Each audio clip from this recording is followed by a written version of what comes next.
As an endurance athlete, you're always looking for that extra edge to perform a little bit better. Now, you've probably found that edge in everyday life when it comes down to utilizing the ketogenic lifestyle. But today, I want to talk about how you can get more out of your endurance sports by leveraging what you love most about ketosis. I'm Thomas DeLauer with Keto-Mojo, and let's get into endurance and keto science. Now, you're probably already in ketosis and you probably already know a lot of the benefits, but I'm going to start this video off by talking about a study that was published in the Journal of Metabolism that looks at how ketosis affects those that are endurance athletes. So what was published in the Journal of Metabolism was that when you are on a keto diet, you burn approximately 2.3 times more fat for energy than those that are not on a keto diet. Now, we're not talking about burning fat from a cosmetic perspective. We're talking about burning fat as an energy source. Because when you are doing any kind of endurance activity, you are mostly using fat, simply because it's a process known as beta oxidation, where your body takes fat, combines it with the oxygen that you breathe at a relatively slow rate to create energy. So when we look at the process of being in ketosis and endurance activities, it's easy to see that we have an abundance of fuel. In fact, practically a never-ending source of fuel to fuel our endurance activities. Now, this study also found that those that are on a keto diet ended up recruiting 88% of their energy from fat, versus those that were on a carbohydrate-filled diet ended up recruiting 56% of their energy from fat during activities. Now, the interesting thing is, even those that are not on a keto diet still utilize quite a bit of fat during endurance activities. And that's simply because, like I mentioned before, while you are doing any kind of endurance activity, your body is using aerobic metabolism, which utilizes fat.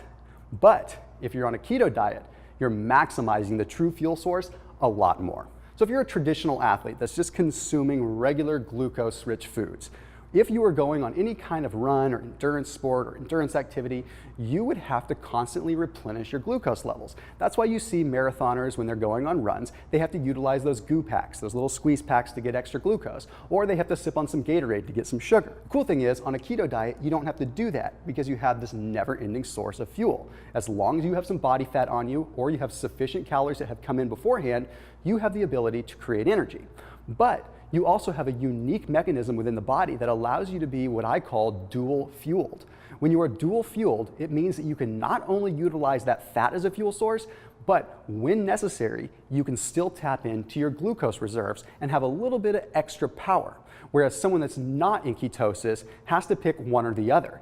They can't really use both. So we're really in a prime spot as those that are on a ketogenic lifestyle to really get the most out of long duration endurance activities. So what should you do when it comes down to testing and understanding your body with endurance sports?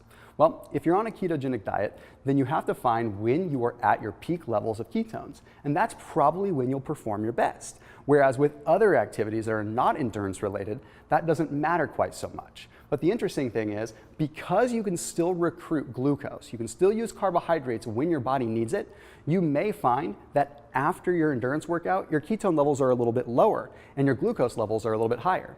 And that's what's unique about Keto-Mojo is you can test both your glucose and your ketones and get a good idea of where you are. But one of the things that I wanted to make very clear in this video is that you should not be alarmed if your ketone levels drop and your glucose levels elevate after a workout. A lot of times people think that if they go for a long run, that their ketone levels are going to go through the roof because they're burning extra fuel and it just means that they're going to have more ketones. Not necessarily the case. Because, again, being that we can be dual fueled, we have this unique ability to still utilize carbohydrates without kicking us out of ketosis. So one of the things that I recommend is testing throughout the day to find when your ketones are highest. And this should be the time that you try to go on your runs or the time that you try to focus on your endurance training. What this is going to do is it's going to allow you to build the stamina that you need to for your race. Because we can't always be the ones that are in charge of when we need to run or when we need to do endurance activities. Sometimes there's a race that's set at a specific time, et cetera, et cetera. But if you can learn the best time to train by maximizing your usage of the Keto-Mojo meter, then you can put yourself in a prime spot to get the most out of your training. So let's take a look again at aerobic metabolism and anaerobic metabolism. Someone that's an endurance athlete that's not on a ketogenic diet will tap into their glucose reserves quite frequently. So for example, they're using 50% fat and 50% glucose, which means the second that their heart rate has to elevate a tiny bit, they're recruiting glucose. They're using a lot more carbohydrates. But someone that is keto adapted or someone that's in ketosis only has to tap into that glucose when they desperately need it. So a good example is you're going for a long run. You're on a flat straightaway, you're feeling good, you're in the ketogenic groove. But then, out of nowhere, you hit a hill, and that hill gets your heart rate skyrocketing. What's gonna happen? At that point, and only that time, is your body going to take glucose from your muscle or from your liver and turn it into energy. The second that you're caught up and you're at the top of the hill, that system's shutting off and you're back to ketones where you have an abundance of fuel and you can last a lot longer. So that being said, the more intense the workout, the less your ketone levels will be and the higher your glucose levels will be when you test. So that's something that you have to pay attention to. If you go out for a long, easy run, you'll find that your glucose levels probably didn't change and your ketone levels might even be a little bit higher. But if you go and you do, say, a high-intensity interval training workout, don't be alarmed if your ketone levels are lower and your glucose levels are higher. It's simply an indicator of how much glucose you had to recruit in that given day. Now, the other thing that we have to remember is we do have a unique ability to still store carbohydrates. People have this thought that when they're in ketosis, there's no carbohydrates in the equation at all. The simple fact is we absolutely still have carbohydrates, and we don't want to completely banish them from our bodies because our body uses them in a proper, structured way. So for example, we have to remember that glycerol is the backbone of triglycerides, fats that we consume.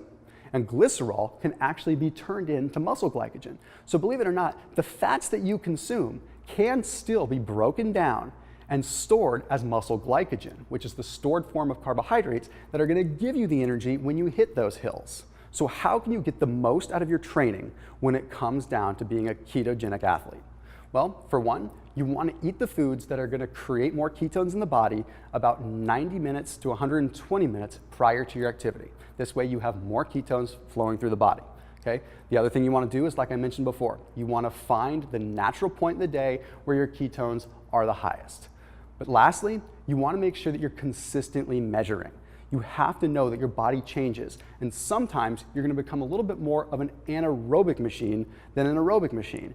And if you understand when your body is naturally wanting to gravitate to these different cycles by testing, you can get the most out of your training and cater your training slightly different. So as always, I want to make sure that you're leaving the guesswork out of the equation and leaving the measuring to the meter.